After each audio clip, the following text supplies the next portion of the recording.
It's Tuesday, the 29th of October, and the world is going to pot.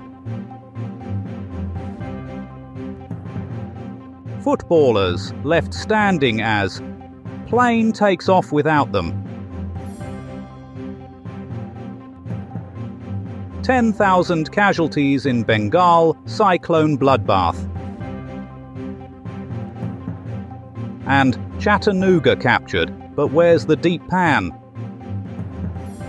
And coming up, the governor of Iowa announces engagement to a bale of hay. Those are the headlines. See you on the dark side. The news bang, exfoliating the deep, deceptive cracks of deception. 1960. Newly discovered evidence reveals the 1960 Cal Poly football team crash was caused by a pilot attempting a forward pass with an entire aircraft. The C-46, a plane about as aerodynamic as a brick, decided to practice its quarterback skills during takeoff. Eyewitness Bert Fumblefingers. The plane wobbled like my Aunt Mabel after 6 sherries, then did a victory dance before plummeting faster than our team's morale.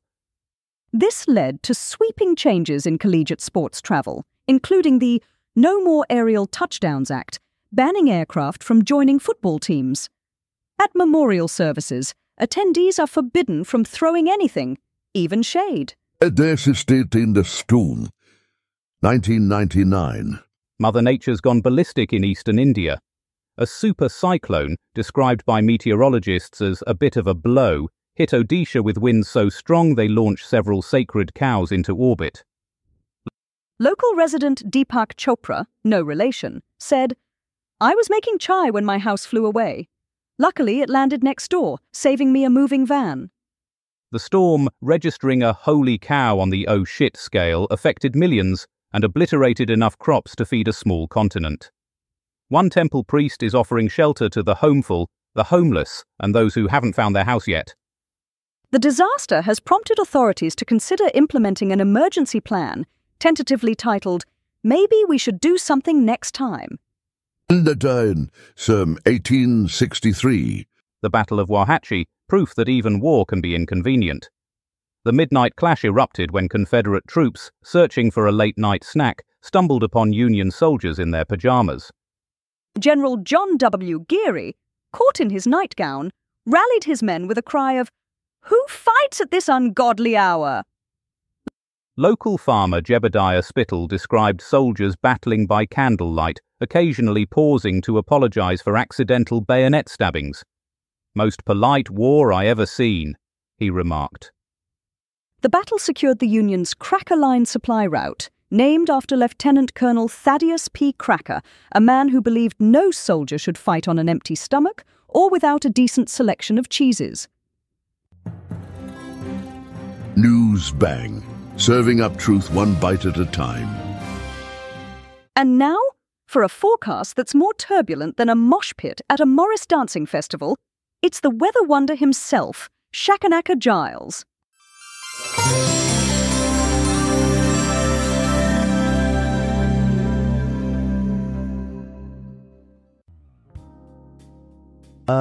Sorry, sir. Good evening, viewers. Down south, hold on to your hats, folks, because the wind's going to be a right hooligan. We're talking gale force gusts that could blow the crumpets off your tea table. Secure those garden gnomes, bring your washing inside, and if you see a flying shed, duck. In the Midlands, prepare for a proper drenching. Rain's coming down like stair rods, the sort that could turn your garden into a swimming pool for frogs. Grab your wellies, your sou'westers, and maybe a good book. You'll be there a while. And up north, it's a winter wonderland. Snow falling faster than a politician's promises. We're talking snowdrifts taller than a double-decker bus. Icicles longer than a queue for a Brexit deal. And a good old-fashioned freeze that could turn your nose into a popsicle. So batten down the hatches, folks. Stock up on hot chocolate and dream of warmer climes. And that's all the weather.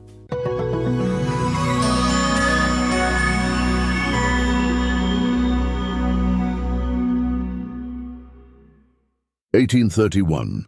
Breaking now from our earlier reports of the cheese shortage in Yorkshire, we turn to Bristol, where on this day in 1831, what began as a peaceful protest against the Second Reform Bill descended into what historians now call the Great Bristol Kerfuffle. Reports suggest damages of $300,000, or roughly the cost of a modern-day parking ticket in central London. The bishop's palace was set ablaze, though sources confirm the bishop had wisely relocated his extensive collection of decorative doilies the previous week. For more on this historical hullabaloo, we cross to our crime correspondent Ken Schitt, who's standing next to a very old wall. Ladies and gentlemen, I'm standing in what used to be Bristol city centre before it got turned into Satan's own playpen by an angry mob who'd had enough of some pompous judge's anti-reform buttholery. Judge Charles I Love the Status Quo Wetherell swanned into town like he owned the place, and Holy Mother of Democracy did that backfire. The people of Bristol decided they weren't going to take any more of this electoral constipation lying down. 3 days of pure, unfiltered chaos ensued. The mayor and his military buddy Colonel Brereton stood around with their thumbs up their backsides while the city burned. 300,000 worth of damage. That's enough Georgian money to buy Wales. 250 casualties later, and what do we have? A bunch of transported convicts enjoying the Australian sunshine, a suicided colonel, and a mayor who barely escaped with his political gonads intact. But here's the kicker. Sports fans. Sometimes you need to burn a few buildings to light the torch of democracy. Within months, Parliament got the message. Reform or face more cities going full Bristol. The Great Reform Act passed faster than a rat up a drainpipe. This is Ken Schitt, reporting from 1831, where democracy just got a swift kick up the jacksie. Back to the studio. Why, news bang, ignoring the red herring of alternative facts. Environmental concerns now, and a special report on mountain naming rights. Here's our environmental correspondent Penelope Windchime with what she's calling the Great Mountain Identity Crisis. Breaking environmental news. I'm Penelope Windchime, and exactly 232 years ago today, a shocking act of mountain kidnapping occurred when Lieutenant William Broughton forcibly renamed a perfectly innocent peak after his friend, Lord Hood. The mountain, which had been quietly minding its own business for millions of years, was suddenly forced to wear a British name like an ill-fitting tea cosy.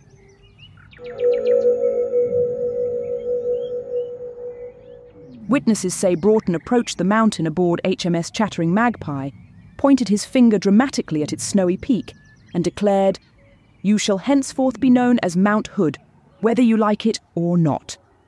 Local squirrels reported the mountain visibly trembling at this announcement.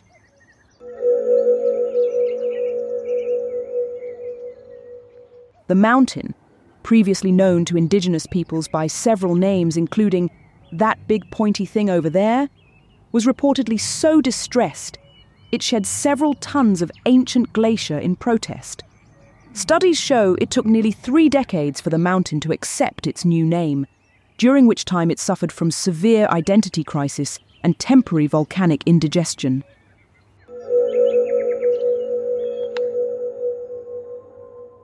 This act of geographical imperialism serves as a stark reminder of humanity's persistent need to stick labels on perfectly good mountains. I'm Penelope Windchime, and I'll be hugging trees until further notice. Over to our travel correspondent Polly Beep, who's been monitoring historical traffic patterns from her desk in the Newsbang time machine.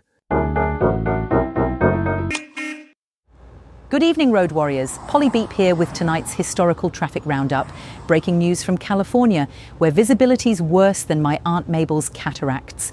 The Cal Poly football team's aircraft situation is causing significant delays at the San Luis Obispo Airport. If you're heading that way, expect diversions and a somber mood. Our thoughts are with the community during this devastating time. Meanwhile, in Britain, Mrs. Thatcher's just cut the ribbon on London's new M25 orbital. Early reports suggest it's already living up to its future nickname as Britain's biggest car park. Traffic's backed up from Dartford to Heathrow, mostly due to everyone trying to be first around the whole thing. It's like a giant game of British bulldog, but with cars. Speaking of which, we've got a right pickle on the A40 where 3 Morris miners have collided with a milk float. The milk's gone everywhere, creating what police are calling the world's largest rice pudding hazard.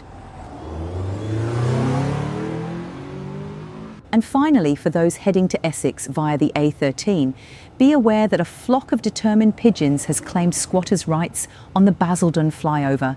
They're demanding better housing conditions and more premium breadcrumbs. This is Polly Beep reminding you, whether you're circling London or circling life itself, always pack a spare tyre and a brave face. Good Taste Tea, 1998. Calamity Prenderville now examines how British innovation helped send the world's oldest astronaut into orbit in what NASA called Operation Saga in space.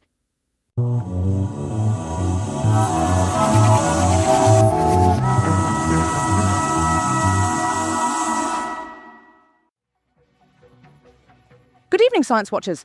On this day in 1998, Britain's influence on space travel reached new heights when 77-year-old astronaut John Glenn returned to space aboard the Discovery Shuttle, thanks to revolutionary anti-aging research from Basildon Newtown University.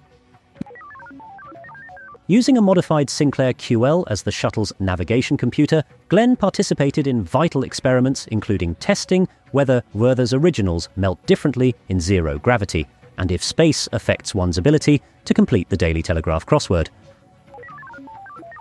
The mission, sponsored by Saga Holidays, proved that even pensioners can boldly go where no grandad has gone before. Glenn's vital signs were monitored using advanced British technology, specifically a modified blood pressure machine from Boots the Chemist, connected to a BBC Micro. The most groundbreaking moment came when Glenn successfully transmitted the first ever space episode of Last of the Summer Wine using breakthrough television technology developed in Wolverhampton. Despite concerns that the lack of gravity might affect his weekly bingo session, Glenn completed all mission objectives, including testing a new type of thermal underwear designed by Marks & Spencer's Space Division. The mission was such a success that NASA is now considering a whole series of pensioner space flights with a rumoured zero-gravity episode of Countdown in development.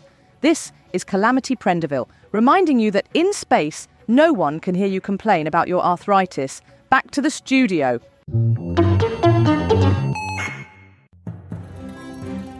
Inner News Bang. Slicing through the labyrinthine lies with a razor-sharp blade of truth. The San Francisco Mint has today struck a deal that's making waves across the Pacific. King Kalakaua of Hawaii has commissioned $1 million worth of silver coins, bearing his rather magnificent visage.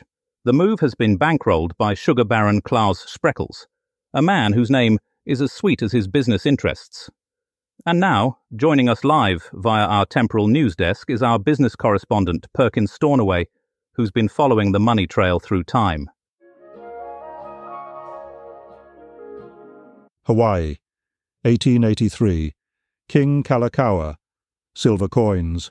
$1 million. Dogger, slight, becoming a royal flush. Klaus Spreckels. Sugar baron. Bankrolling the deal. Lundy, variable 3 or 4, occasionally sticky. Coins, magnificent. Royal portrait. Hawaiian symbols. Heligoland. Winds east or northeast. 4 or 5, occasionally regal, designed by Charles E. Barber, a masterpiece of numismatic artistry. But wait, these coins, more than just pretty faces. Tynemouth, wind southwesterly, force 3 or 4, occasionally minty. They backed paper banknotes, a clever scheme. Hawaiian economy, saved from ruin. Hamiltonian, a financial wizard. Melting coins, stabilizing currency. Fair Isle, west or southwest, 3 or 4, occasionally solvent. a bold move, a successful move. But what became of these royal coins? German bite, fair, occasionally rough, with a hint of melting. 1907, congressional order, meltdown, only a few survivors, collectors, rejoicing. King Kalakaua's reign, a clinking finale. Shannon Riverbank, flowing with silver. Business forecast, sunny, with a chance of numismatic showers. And that's the business. News bang. With an armful of facts, we'll flay the pseudo-historians. And finally, a quick flick through tomorrow's fish wrappers. The Times. King cashes in with Rhodes in Matabella Land. There's a picture there of the king holding a sausage. The Independent, Zevon's last lunch. That's a quote. The Telegraph. Kidney swap. Is this organised crime? They've got a cartoon there of a pink kidney wearing a baseball cap. The Mirror. Chickens run amok in Town Hall coop. Don't ask me. The Guardian. Chile bans plastic cats. Does this mean war? Right, that's enough of that. Newsbang returns tomorrow with more riots, plagues, and possibly some actual news. Until then, cheers, good night, sold off. Tune in next time for more artificially intelligent hilarity. Newsbang is a comedy show, written and recorded by AI. All voices impersonated. Nothing here is real. Good night.